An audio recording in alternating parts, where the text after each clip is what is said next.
نحمده ونصلي ونسلم على رسوله الكريم أما بعد فأعوذ بالله من الشيطان الرجيم بسم الله الرحمن الرحيم يا أيها الناس ضرب مثل فاستمعوا له إن الذين تدعون من دون الله لن يخلقوا ذبابا ولو اجتمعوا له وإن يسلبهم الذباب شيئا لا يستنقذوه منه ضعف الطالب والمطلوب ما قدر الله حق قدره إن الله لقوي عزيز صدق الله العظيم وبلغنا رسوله النبي الكريم ونحن على ذلك لمن الشاهدين والشاكرين والحمد لله رب العالمين اللهم صل على سيدنا محمد النبي الأمي وعلى آله وبارك وسلم یا ایہا الناس اے لوگو ضرب مثل بیان کی گئی ہے ایک مثال فاستمعوا لہ پس سنو اس کو کان لگا کر ان الذین بے شک وہ تدعون من دون اللہ جن کو تم پکارتے ہو اللہ تعالیٰ کے علاوہ لن یخلقوا ذبابا ہرگز نہیں پیدا کر سکتے ایک مکھی بھی ولو اجتمعوا لہ اور اگرچہ سب اکٹھے ہو جائیں اس کے لیے وَإِن يَسْلُبْهُمُ الذُّبَابُ اور اگر چھین لے ان سے مکھی شیئاً کوئی چیز لا يَسْتَنقِذُوهُ مِنْهُ تو نہیں چھڑا سکتے اس کو اس سے ضعف الطالب والمطلوب کمزور ہے طلب کرنے والا اور وہ بھی جن سے طلب کیا جاتا ہے ما قدر اللہ نہیں قدر کی انہوں نے اللہ تعالیٰ کی حق قدری ہی جیسا کہ حق ہے رب تعالیٰ کی قدر کا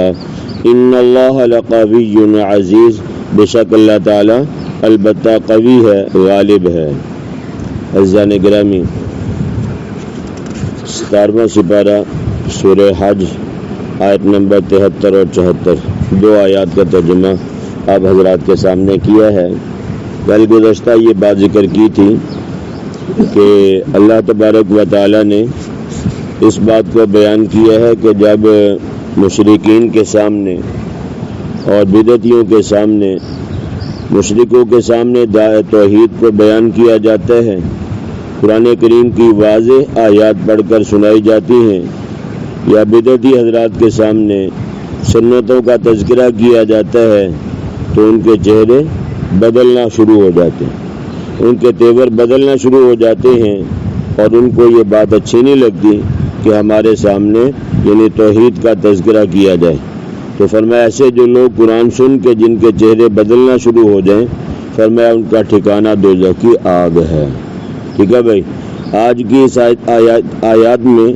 اللہ تبارک و تعالیٰ نے عقیدہ توحید کو ایک مثال کے ذریعے سے سمجھایا اللہ تعالیٰ فرماتے ہیں کہ اللہ کے علاوہ جن کو بھی تم اپنا معبود پکارتے ہو جن کی بھی تم پوجا پاٹ کرتے ہو جن کو خدا کے برابر یا خدائی صفات میں شریک کرتے ہو فرمایا ان میں سے کوئی بھی ایسا نہیں ہے جو ایک مکھی بھی پیدا کر سکے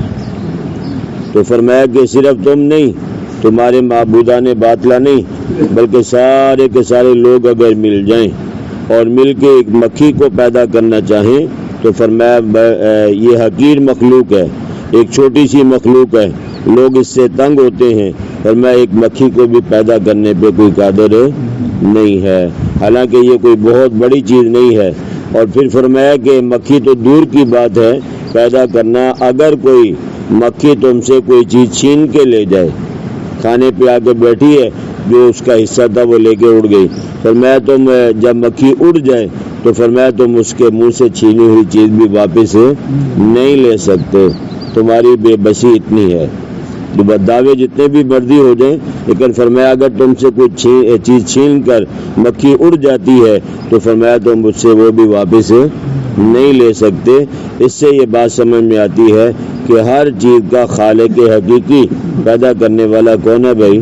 اللہ تعالیٰ ہے تو فرمایا دعوے تو انسان بہت کرتا ہے لیکن عملی طور پہ جب معاملہ آتا ہے پھر اس کی ہوا نکل جاتی ہے اللہ تعالیٰ نے فرمایا یا ایھا الناس اے لوگو اے انسانوں عرب ہو یا عجم ہو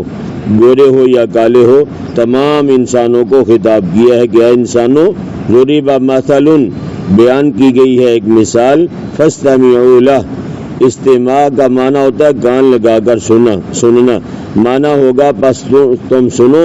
اس مثال کو کان لگا کر پوری توجہ کے ساتھ۔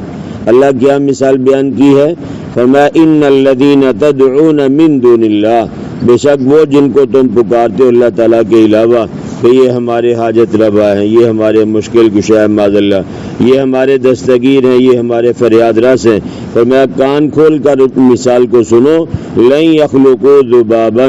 ہرگز ایک مکھی بھی پیدا نہیں کر سکتے، وَلَوِ اجْتَمَعُوا لَهُ، اگرچہ سب اکٹھے ہو جائیں ایک مکھی کو پیدا کرنے کے لیے،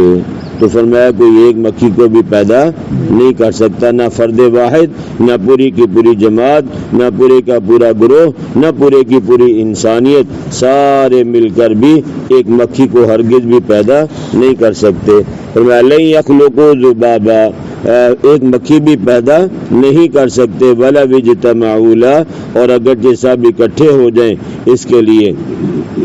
جس کو مارنے کے لیے میں نے پہلے عرض کیا دوائیں چھڑکی جاتی ہیں، بیکار سی مخلوق ہے۔ حکما کہتے ہیں کہ جس چیز پر بیٹھ جائے وہ چیز کھانے کے قابل نہیں رہتی، اسی لیے حدیث پاک میں ہے کہ مکھی کے ایک پر میں بیماری ہے اور ایک پر میں شفا ہے۔ مکھی جب بیٹھتی ہے تو بیماری والا پر ڈبوتی ہے، یعنی اس چیز پہ اپنا اثر کر چھوڑتی ہے بیماری کا۔ فرمایا تم دوسرا پر ڈبو کر کھا پی لو، کچھ نہیں ہوگا، مگر یاد رکھنا بھائی مکھی کسی نجس اور پلید جگہ پر نہ بیٹھی ہو۔ پہلے مثال کے طور پہ ہم لوگ مسجد میں بیٹھے ہوئے ہیں، یہ مکھیاں یہاں پھر رہی ہیں، یہاں کوئی چائے پیے اور مکھی اس میں بیٹھ جائے تو فرمایا کہ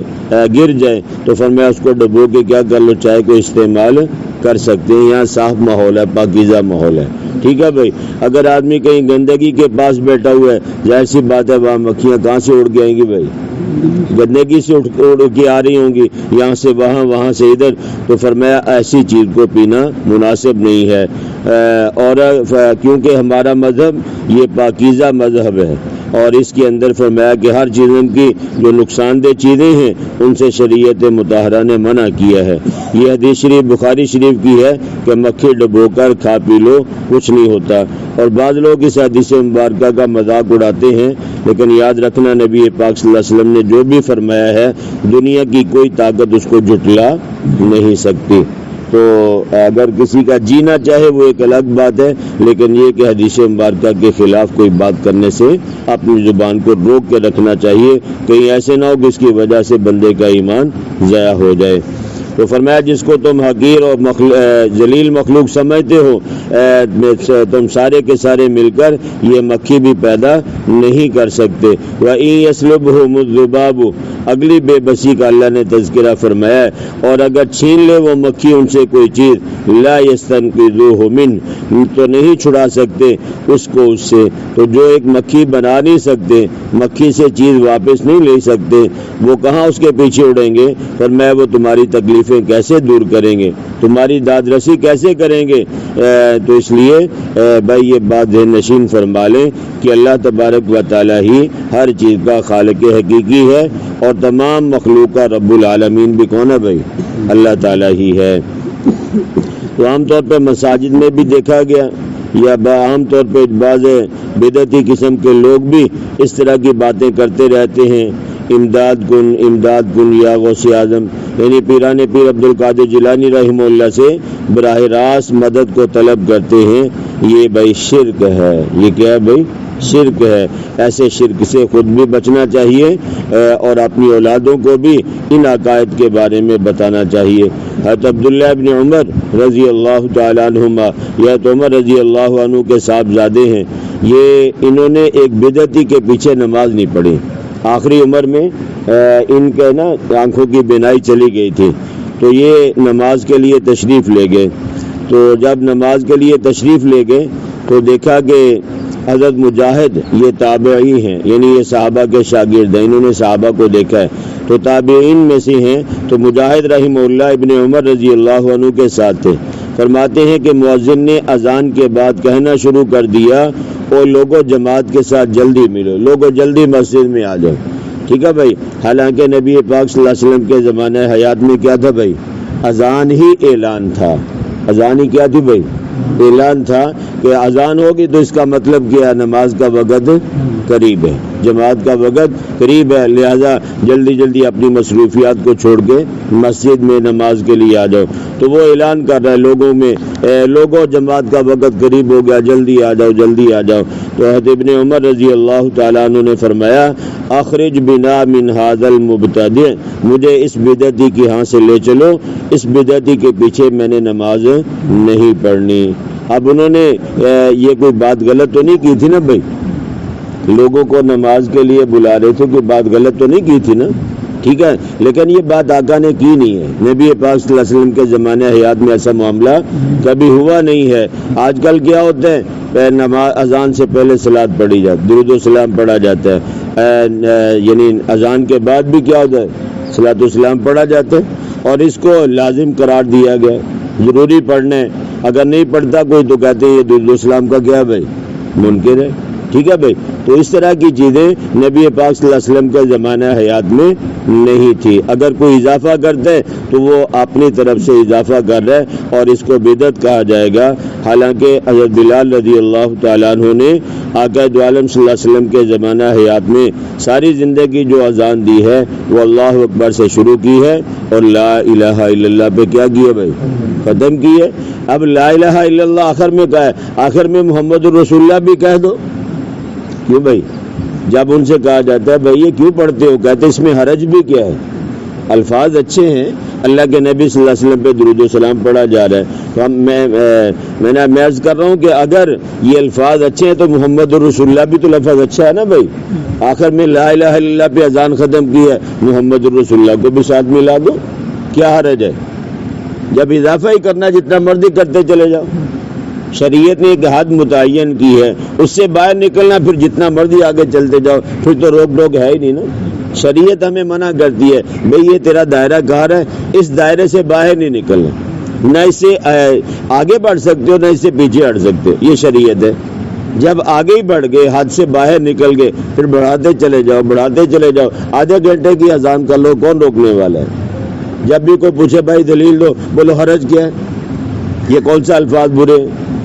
بات سمجھ نہیں بھائی، الفاظ اچھے ہیں لیکن نبی پاک صلی اللہ علیہ وسلم کو تو بھی پتا تھا نا کہ یہ الفاظ اچھے ہیں، آپ نے کیوں نہیں بڑھائے؟ دین وہ ہے جو آمنہ کے لال نے مجھے اور آپ کو دی ہے، اس سے آگے پیچھے سب گمراہی ہے۔ جو سمجھ لے گا اس کا فائدہ، جو نہیں سمجھے گا نقصان بھی اسی کا اپنا ہے۔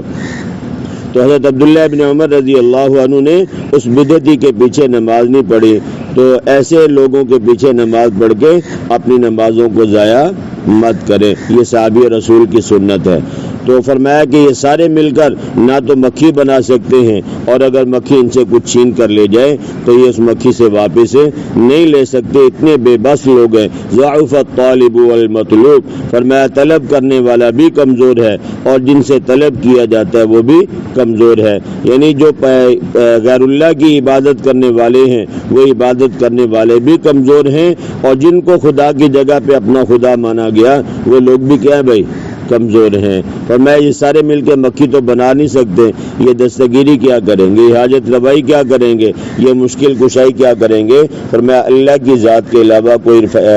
یعنی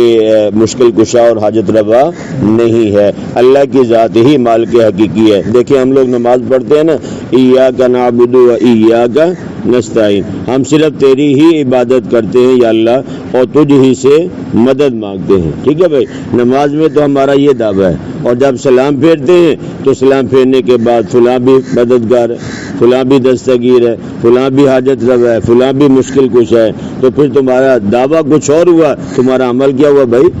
کچھ اور ہوا۔ نماز میں کہتے اللہ تو ہی تو ہے، اور نماز کے بعد کہتے ہیں مزار والا بھی ہے، قبر والا بھی ہے، یہی ہماری مشکلوں کو دور کرتا ہے معاذ اللہ۔ تو اس طرح کے عقیدے سے اپنے آپ کو بچا کے رکھیں، اپنے ایمان کو برباد نہ کریں۔ ما قدر اللہ حق قدری، نہیں قدر کی انہوں نے اللہ تعالیٰ کی جیسا کہ حق تھا اللہ تعالیٰ کی قدر کا۔ اللہ تعالیٰ تو قادر مطلق ذات ہے، اس کے ہوتے ہوئے غیر اللہ کو پکارنا یا غیر اللہ سے مدد کو طلب کرنا، اس سے اللہ تبارک و تعالیٰ کی گویا کہ ہم نے قدر گھٹا دی، حالانکہ اللہ تعالیٰ اپنی ذات میں کامل ذات ہے۔ فرمایا ان اللہ لقوی عزیز، بے شک اللہ تعالیٰ البتہ قوی ہے، غالب ہے، سب قوتیں اسی کے پاس ہیں اور غلبہ بھی اللہ ہی کے پاس ہے۔ اللہ کی ذات سے دعا ہے کہ جو کچھ کہا سنا گیا اللہ مجھے بھی، اللہ آپ کو بھی کہنے سننے سے زیادہ سمجھ کر عمل کرنے کی توفیق نصیب فرمائے۔